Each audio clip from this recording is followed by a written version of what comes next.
4 days ago, Newark City Mayor Ross Baraka, seen right here, was arrested by ICE for simply showing up at an ICE facility, which is his right to do as mayor of Newark.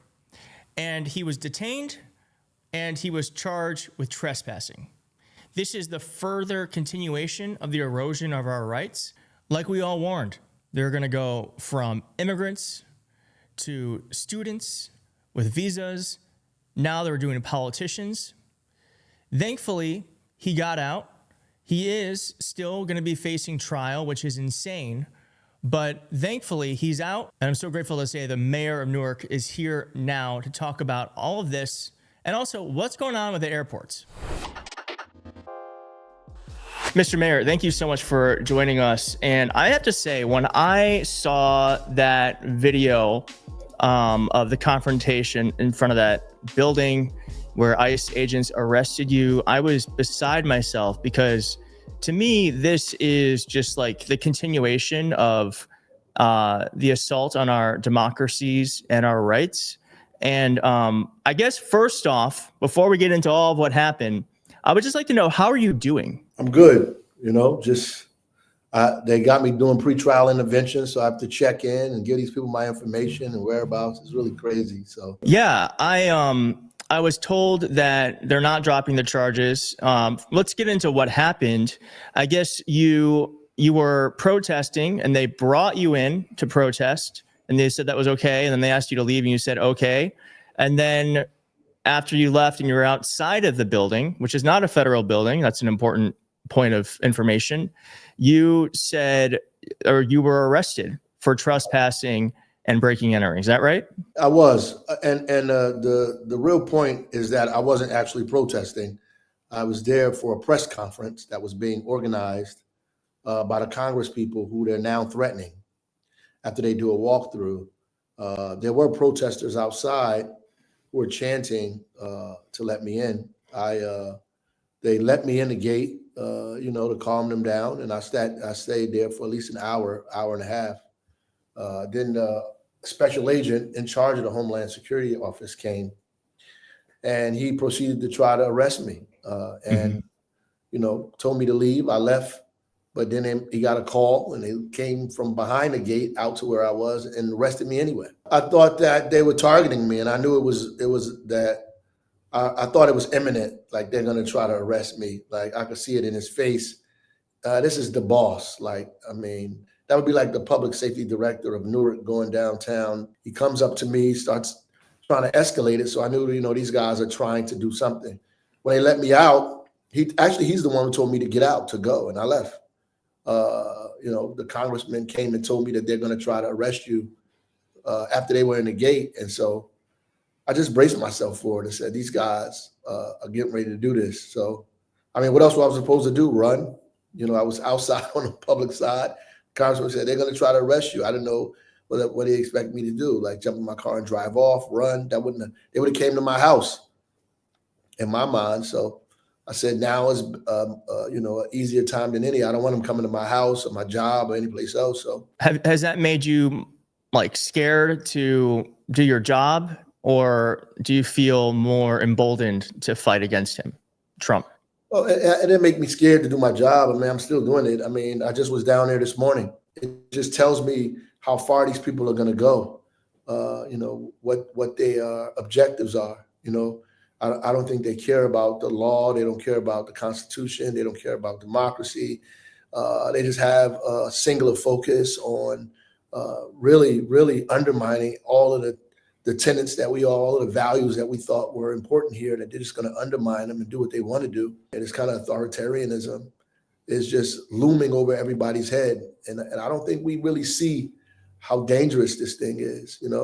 When I sat there in that cell, I realized these people are very, very dangerous people. And they'll do this to anybody unless they're stopped. What would your solution be to stop them? If you could give the audience any guidance. Well, I think that people are angry and they're doing individual things.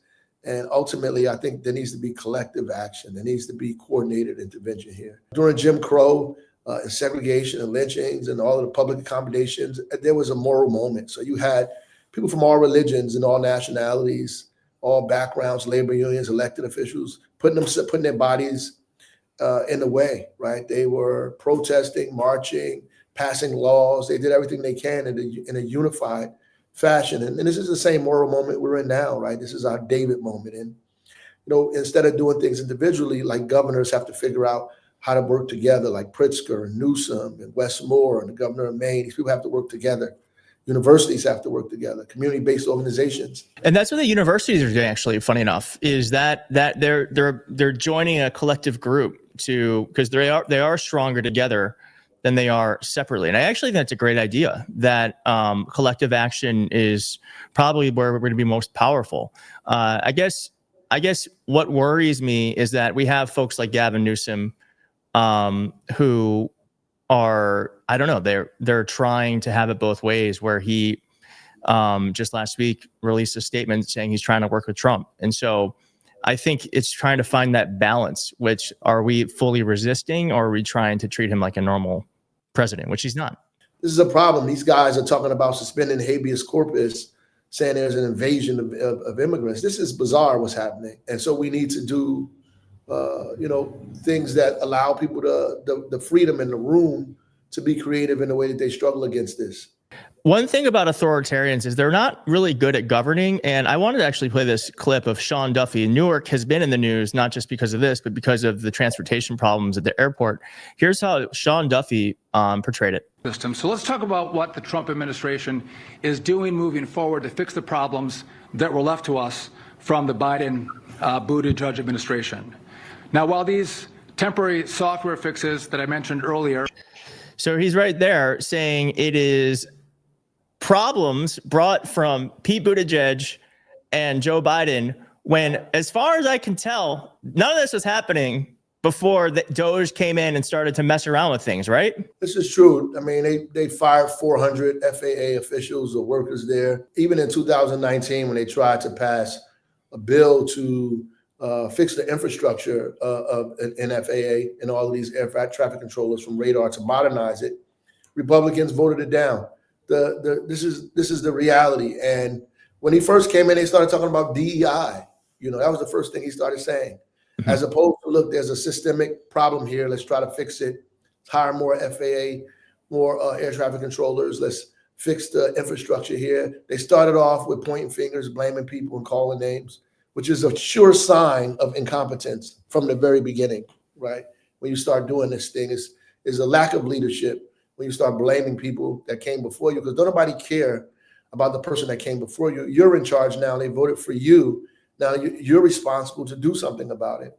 Continuing to talk about people who are no longer in authority is not going to fix the problem. And then there's this debate going on about what's the best thing to do. Should we not slow down air traffic there? Should we, reduce the number of planes going out, or should we act like everything is okay and just hire more air traffic controllers? Look, I think you need to do both, because hiring more air traffic controllers is not going to happen tomorrow. Shawn Duffy is even on a record saying that he doesn't want his wife flying out of that airport. So he knows it's bad, and he knows it's bad, and he's not willing to do the work to get it done. Well, Mr. Mayor, I just want to say I'm so grateful that you are fighting.